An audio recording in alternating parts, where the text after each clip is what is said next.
స్వాతంత్ర్య మహాసంగ్రామంలో మహిళలు. భారత స్వాతంత్ర్య సంగ్రామంలో పురుషులతో సమానంగా నడుం బిగించి పోరాడిన మహిళలు అనేక మంది ఉన్నారు. వాళ్ల పోరాటం ఈ తరాలకు కూడా ఆదర్శం.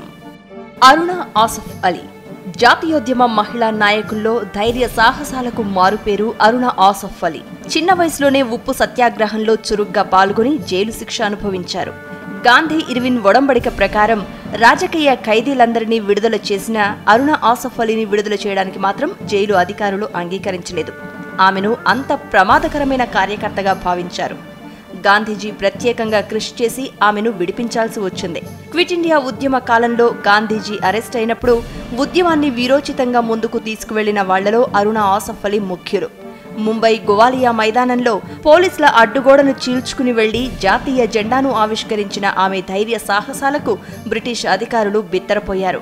స్వాతంత్ర్య అనంతరం కూడా అరుణ ఆసఫ్ అలీ రాజకీయాల్లో కొనసాగారు. ఢిల్లీ నగరానికి తొలి మేయర్గా ఎన్నికయ్యారు. ఆమె సేవలకు గుర్తింపుగా భారత ప్రభుత్వం అత్యున్నత పౌర పురస్కారమైన భారతరత్నతో గౌరవించింది.